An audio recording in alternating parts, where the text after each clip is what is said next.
I just went through buying a house and God knows I have a stack of papers this big. I saved I printed every paper out. And when my kids are going to be buying houses, I'm going to be like, this is what it used to be. Hey, Lenny, so excited for you to be here with us today. We have known each other and worked together for a very long time now. I don't even know how long. And I thought it was a great opportunity for us to kind of get together and get to understand a little bit more about what you do, how Prodege works, and all of that. So thank you for being here. Thank you for having me, Alana. And it's really exciting to do this after so many years of working together and so many different experiences. Looking forward to seeing how this conversation sort of evolves. It's about time. I may throw a couple dingers your way, but we'll see how we go. So for those of you who don't know my dear friend Lenny, he is the VP of Revenue, or as they call him internally, the man, myth, and the legend at Prodege, who is a publisher partner of ours, but a rewards platform. And they have a massive database of customers, and they've been on a bit of an acquisition tear lately, so growing quite quickly. So maybe that's the best place to start, is to explain a little bit about how Prodege works and what you guys do. Yeah, thank you. So Prodege, our mission is to create rewarding moments for our members. We own a number of loyalty sites, namely Swagbucks, MyPoints, and Inbox Dollars, and a few others, focused on driving performance marketing user acquisition for our advertising partners on the one side, and on the other side, introducing our members to new brands and services, and opportunity for them to engage and earn something for their engagement. So what problems would you say that you're solving? What types of brands do you guys typically work with? What often are your members looking for? Yeah, I mean, so the typical member is, a mom in the middle of America who's, going to be using all these different types of services in one way, shape, or form. And we sort of help navigate them into a brand or product that may give them a little bit more value for their loyalty to that brand, but more importantly, for their willingness to try that new brand. So, every day in our lives, we come across different things that we need. And by using one of our sites, you can find brands that may give you a little bit more value. For example, if you need to buy something for your house and you want to go to Home Depot, going to our site first and seeing if there's any deal there might help you get a better deal and some cash back in your wallet. If you're looking for a new banking partner, or you're looking for a new game to play, or you're looking for a new food box subscription, you can go on the internet and you can search Google and find all types of products and services that you'll be inundated with. But going through one of our sites, you'll find, each one has its own sort of special offer to start off with them. And that really narrows it down to, okay, these are the best ones I've seen, and this is the one that's giving me the best bang for my buck. So I'm going to try using that one. And just by going through our site and clicking through a link, you're awarded points to your ledger, which, as you accumulate them, you can cash those out for gift cards and go spend that on whatever you want. Amazing, full circle stuff. On the fintech side of things, of course, where we overlap, maybe you can talk a little bit more specifically about how you guys partner with fintech and banking brands as part of that ecosystem. Yeah, definitely. I think we partner with a lot of them, and over the years it's evolved. But what we're looking to do is, in traditional advertising, especially digitally, it's all around CPMs and CPCs or native blog content, where you talk about a product and the user gets roped into it, or they just click and they may leave, and the publishers charge on that visibility. Where we stand differently is we actually try to drive down funnel engagements. So that's our pricing model, and that's our model to our members. And what we found is that driving to a specific engagement, which adds value right away, is a much better way of ensuring that you're getting quality users and you're actually spending your marketing dollars in the most sensible way. So, for example, signing up for a new fintech bank or whatnot, it wouldn't just be a click, an impression, or an install. It would be an install plus a new registration, going through that onboarding flow, connecting your bank account, and then actually funding that new fintech with some money, getting that user all the way through the funnel to the actual product, to the meat and bones of the product, so that they have a fair chance of trying it.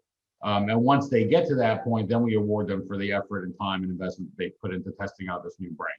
Makes sense. So it's a shared value model, really. If you guys are trying to provide the best recommendations to your members, and then they get rewarded when they find the right product that they're looking for, and they create that relationship, and then they benefit from it as much as the fintech or bank partners benefiting from it. Correct. Also makes it more exciting for them. I mean, there's something to keep pushing them through the funnel. I mean, How many times have you, seen a new brand or product that you thought about and you started down the funnel and then like halfway through you're like, forget it, or you got busy. This sort of keeps you incentivized to keep moving through that funnel and get to the finish line, which is what provides that value for the advertiser. And, we give part of that back to make it worth your time.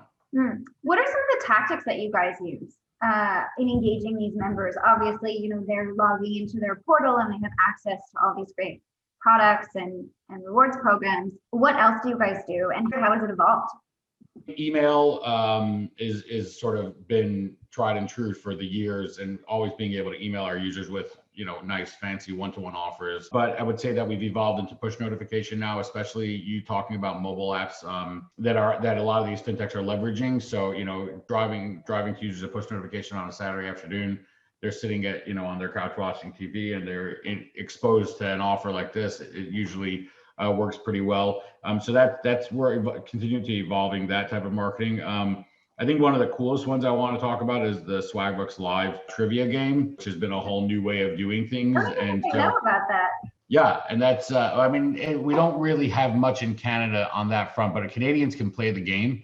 But in the US, it's a very popular game. We have about 40,000 daily concurrent players. The game plays 5 days a week from Monday through Friday at 5 o'clock. And it's basically 10 questions, live trivia game with a live host.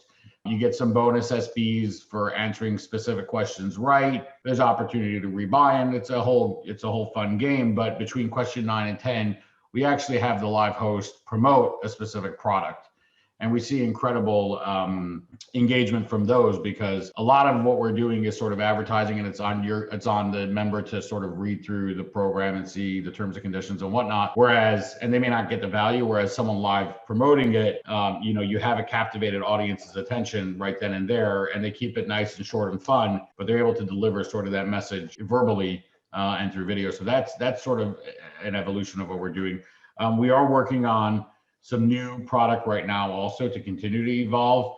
It's called Swag It, and that's going to be, we'll talk about that another time, but that's going to be a very cool new way of exposing these different products to our users in sort of a way that they're comfortable with. Swag It, very well. Now I'm really intrigued and want to know more. But you can tell me later.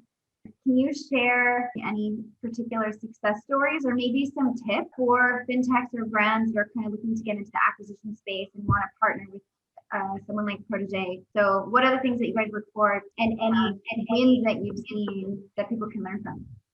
A lot of it boils down to the competitiveness of the space. As there's more and more fintechs appearing, there's a lot more competition, and capturing the user's attention takes a little bit more than what it may have. Folks may think that their offer is incredible, they're giving great cash back or a great reward for their engagement. But if your next door neighbor or the next guy down the road is giving you back a lot more, it's really not that competitive. So what I always suggest is, rather than getting into a war with all the competition, it's more about finding what you need and what your current objectives are, and sticking to that model. So you may not get the most volume from us by sticking to that model, because again, the competition just may be eating your lunch that day.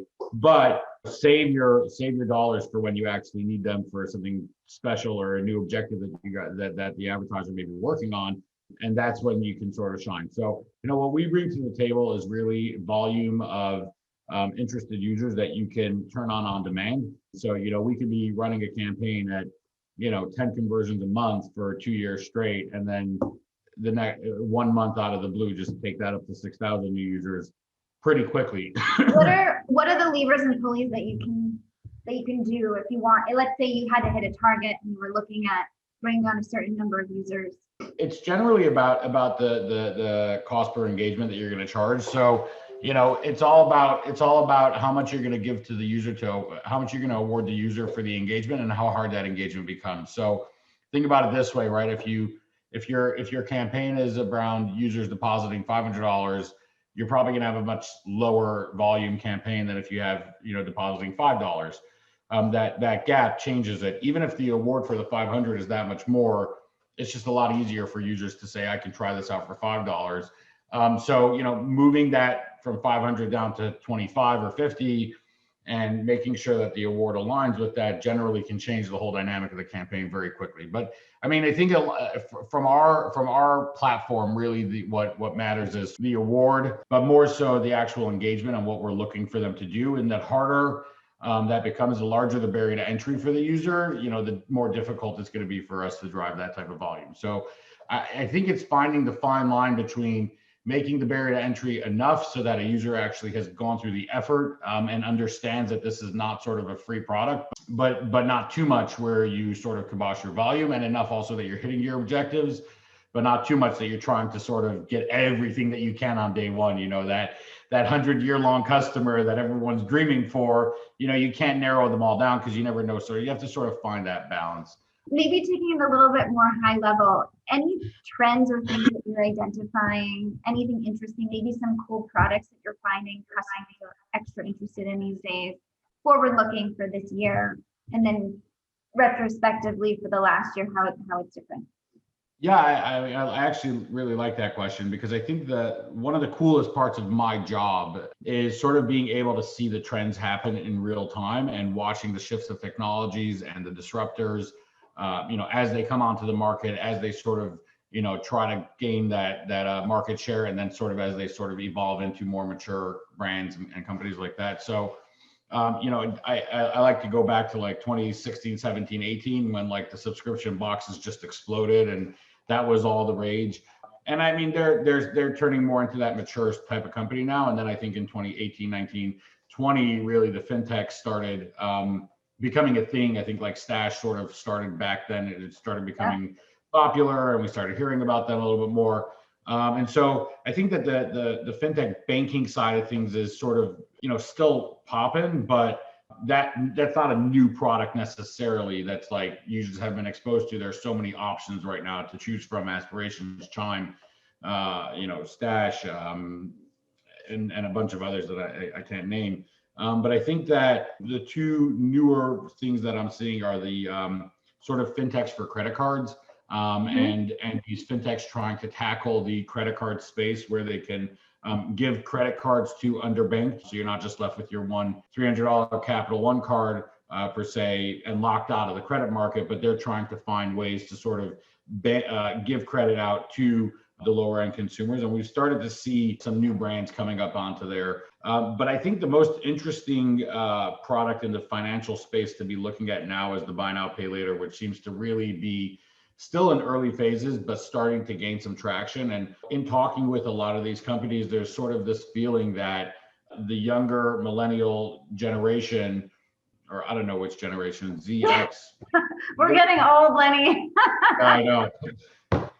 The generation that we're not part of, but the ones that are younger than us, they're looking at alternatives of having credit cards. And I think that the stigma to a credit card and to holding credit or having balances has really like not played well for them. And there are alternatives that are coming for them, which is more like, rather than swipe your credit card and put on something on your credit card that you may not know when you're going to pay for it, you can split your current purchase into bite-sized payment options. So if you want to buy a new bicycle, and you don't have that $1,000 right now, but you could spend $250 off of each paycheck for the next 4 months, and then low interest or no interest.